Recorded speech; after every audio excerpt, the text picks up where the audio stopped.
Welcome to today's Global Connections program. I'm Bill Miller. Today we're going to take a look at the World Federalist Movement and what it's doing to promote peace, democracy, and environmental sustainability. My guest is an expert on this particular organization and on these topics. My guest today is Mr. William Pace. William Pace is the Executive Director of the World Federalist Movement-Institute for Global Policy. Mr. Pace, a U.S. national, also serves as the convener of the Coalition for an International Criminal Court since its founding in 1995.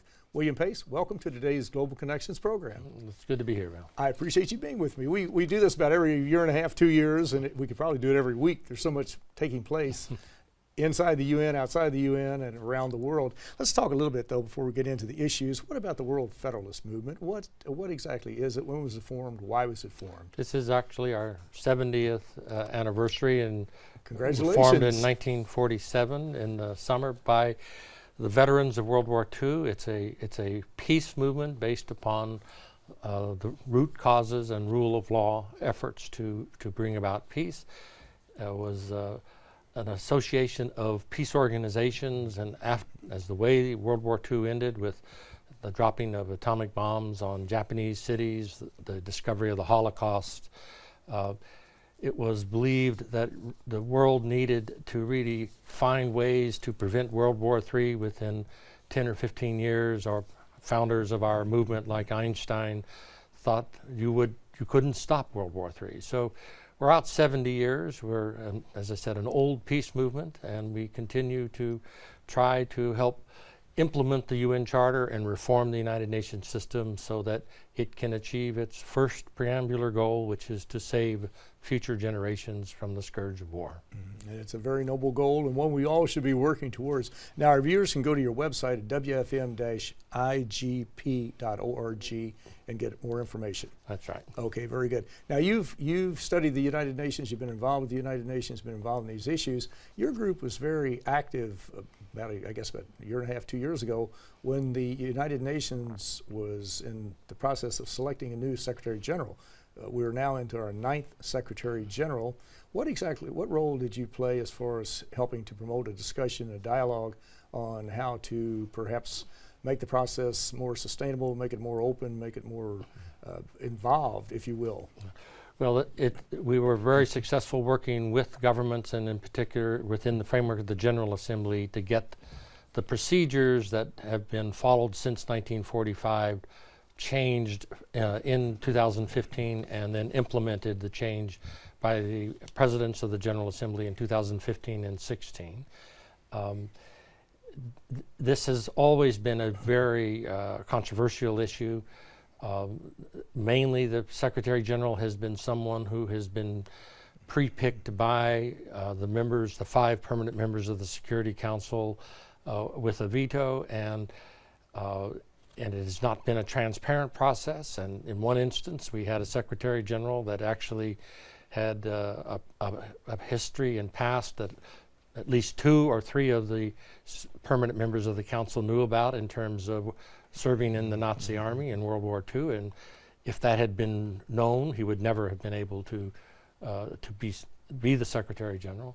So this time we were successful in getting the General Assembly to agree to new procedures, the nomination process, what was the vision that the candidates had. They had interviews with the General Assembly, 2-hour, 3-hour interviews with the General Assembly. There was a town hall meeting that the President of the General Assembly sponsored with the candidates. And I think it was the most transparent process. And then last October, against all expectations, the Security Council was able to agree by consensus in the first straw vote, where the veto members' ballot was a different color than the others. And so Antonio Guterres was able to win all of the support of all of the members of the Council, and none of the veto members vetoed him, and therefore the Russians, who were president of the Security Council last October, said, well, let's go outside and announce that he's our choice. He's obviously the one who we think is the most qualified. And So Secretary General Guterres came into his position that way. As I recall, he headed up the UN High Commission for Refugees, which is one of the major agencies in the UN for about 10 years or something like that. His language and communication skills are tremendous. His background with the United Nations system, he was a Prime Minister of Portugal. I mean, he has one of the most highly qualified candidates for this position ever, and we hope that he will end up doing a very good job in his 5-year term. Now, the United Nations deals, one of the great advantages, I guess I should say, about the United Nations is it's the only international forum that brings all the countries of the world together under one roof. We've seen many conferences that the UN's put on. We've seen many agreements. We think back to 2015, the Paris Climate Change Agreement that came out. But just this past July, the UN, 122 of the UN, of the 193 member states of the United Nations agreed to a nuclear ban on nuclear weapons. What exactly was that? Well, early July of 2017, the governments convened a final meeting to draft a treaty to prohibit the development, the possession, the use, the threat of use of nuclear weapons. So this takes us past the non-proliferation treaty to 122 governments agreeing to prohibit the possession of nuclear weapons, and the vote was 122 to one country voted against on behalf basically of the NATO group that did not participate, and Singapore abstained. But that was that's nearly 2/3 of the UN agreeing that it's time to move forward on the prohibition of these weapons. Now, there were, let's say, the 5 permanent members of the Security Council, all nuclear weapon states, plus the other 4 who do not have nuclear, or do have nuclear weapons, I'm sorry, didn't support this. How can you get them involved, or what's the next step as far as involving them and more members of the United Nations? It's like almost all types of arms control treaties, whether they're national laws against weapons or guns, or they're international disarmament treaties. You don't do the treaty because everyone doesn't have the problem. You do the Right. treaty because you have the problem. You created the international law. Now, as we hopefully succeed in getting the 9 or 10 countries that have nuclear weapons to agree to abandon their arsenals and abolish the weapons and the delivery systems, we'll have a treaty framework that they can be supported in. And I think if the human race wants to survive, and if the citizens of the countries that support nuclear weapons want to have great-grandchildren alive on this planet, they need to move forward on this in this next 20 years. Mm-hmm. There are a lot of foreign policy observers, scientists, various folks like that who say that given what's going on, climate change is raging, you've got outbreaks, health problems such as Ebola that thankfully are not operating right now, but you need more cooperation amongst nations to defeat these problems, to defeat terrorism, to defeat climate change, whatever the case might be. What is the current status of how the 193 countries of the UN are dealing with this, what we call multilateralism? We don't want to go too far in the weeds on that, but cooperation is what we're talking about, working together on these problems. Well, in 100, 120 years, we've gone from a world in which societies were able to live almost isolated from each other. Very little interaction or cooperation. And now in this last 100 years, we've moved from being an enormously interconnected world and now interdependent world. So the failure of the United States economy, or of the Chinese economy, or the Japanese economy, or the Brazilian economy affects all of global finance. Global finance is integrated now. So our interdependence is there. And the UN system in 70 years has created, I think, 73 years now, has created an extraordinarily complex intergovernmental system of international laws and organizations and agencies, what we call multilateralism. And when the biggest powers cooperate and try to make that system work, we see the lights of peace shining. When they are involved with conflict and war between each other, we're all in great threat. So it is a mixture. I have to say that I think as a U.S. national, this is the most depressing political year since 1968 for me, which I think history is going to show what an extraordinary year that was, not only in the United States, but in many places around the world. And so with the UK population deciding to exit the European Union, with the new Cold War building up again between the United States and Europe and the former Soviet Union, but Russia in particular, with the extremely anti-cooperation, anti-multilateralist administration of President Trump, this is a very dangerous time, I think, for multilateralism, for international cooperation. But no country is going to benefit from not attacking climate change, from not addressing and cooperating on global droughts, global famine, global refugee issues, starvation issues, of course, employment issues, etc. And so we do have the framework, like the 2015 achievements of the new 2015 to 2030 Sustainable Development Goals. And so we have material to work with if we can get the political will to move forward. Mm-hmm. And when you're talking about these particular issues, it brings to mind you also have to have funding for these programs. And we see that today there's more of a crisis. For example, the UN High Commission for Refugees has worked with over 65 million refugees. 10, 15 years ago it was 10 million refugees. We see that there are crises, health problems. We see there are now 16 UN peacekeeping missions, which are soon, a few of them are going to phase out or downscale as I understand it. But these are people operating in very dangerous areas of the world, preventing terrorism, hopefully preventing terrorism, preventing people from being killed. How important is it to fund UN agencies and other organizations too that are dealing with these problems, such as the World Food Program or the UN High Commission for Refugees, that provide life-saving services every day? Well, one of the long goals of the World Federalist Movement has been to address the travesties and misrepresentations and dangers of not providing the funds necessary to make the UN system work. And let me give you the real numbers, for example.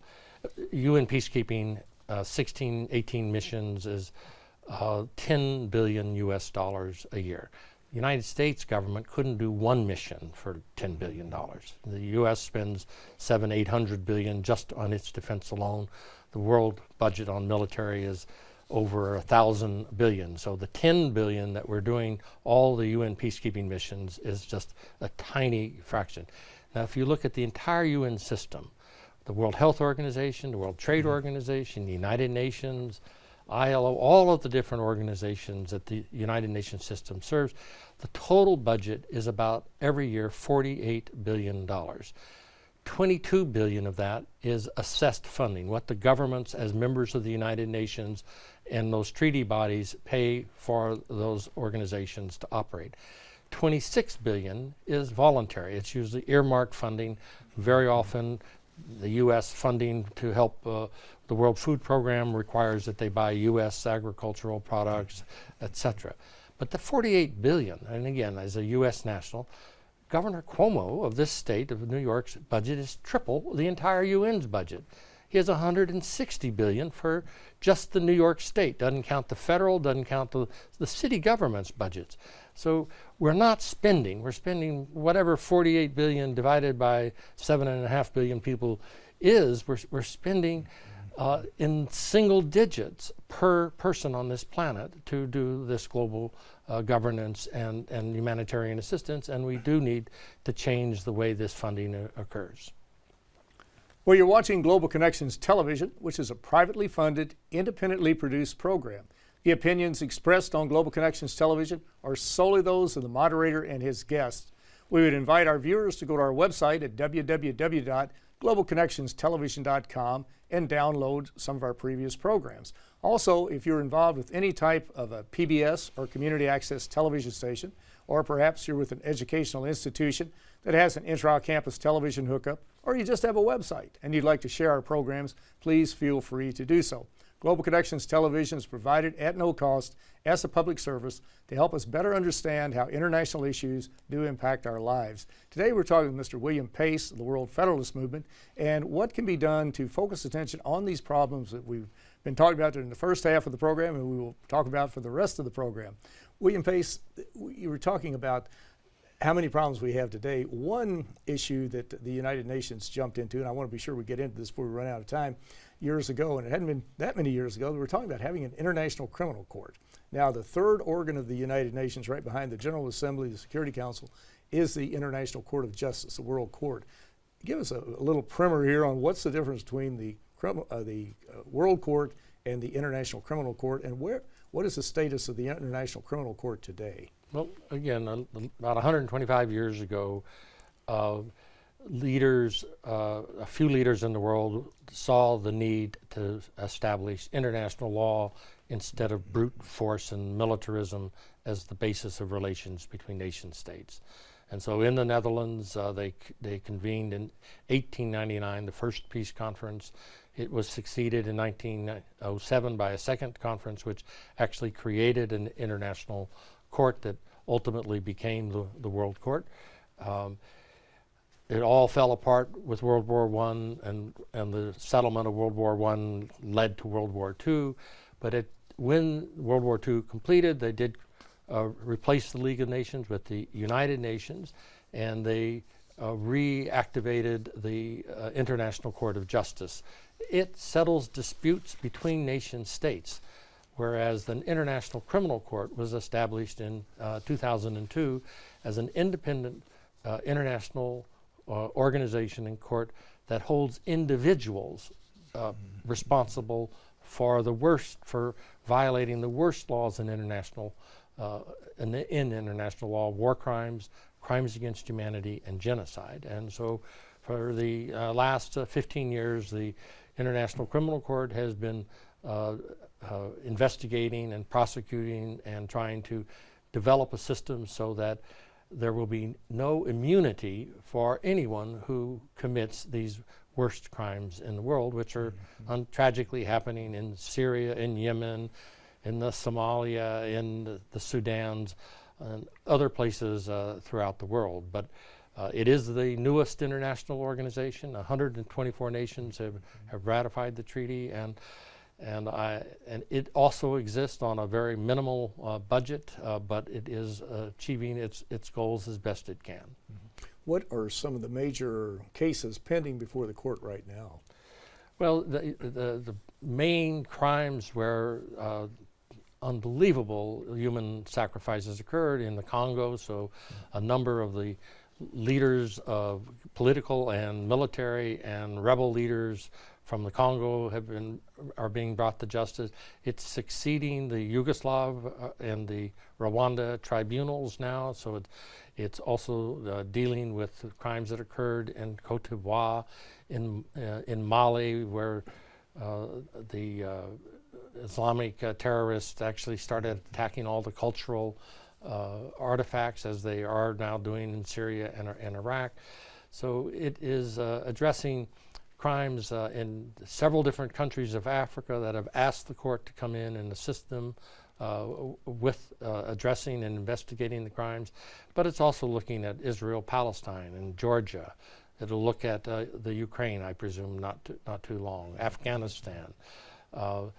It's, I think, not going to proceed with Colombia because the Colombian conflict is the subject now of implementing an important new peace agreement.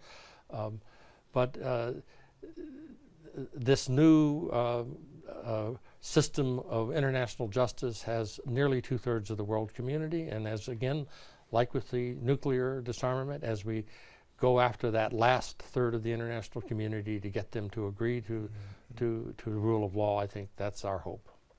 And of course, it's very important to have all the countries participate.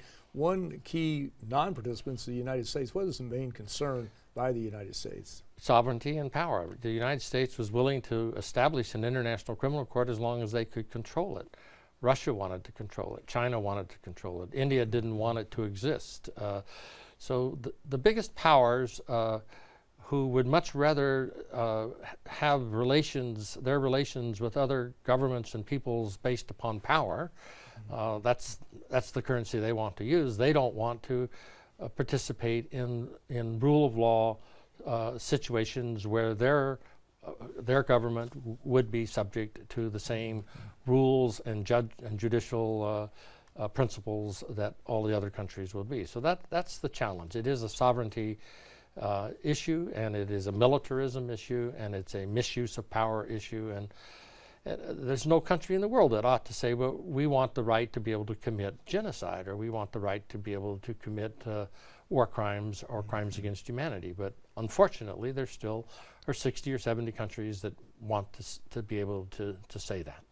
So I recall, thinking back to when the Iraq wars, I should say, a couple were going on. I remember one of the arguments I think the U.S. used was that they did not want their soldiers. They felt that some of their service people could be, as they said, hauled before the court. But there's a term, a complementarity, that really sort of precludes that, does it not? Yes. There are precautions in there to make sure that doesn't happen? This is a new system of international criminal justice for these three worst crimes. That's what it is. And the national legal systems remain primarily responsible. And if a national legal system is proceeding with investigating and prosecuting these crimes, then the international court would not have jurisdiction.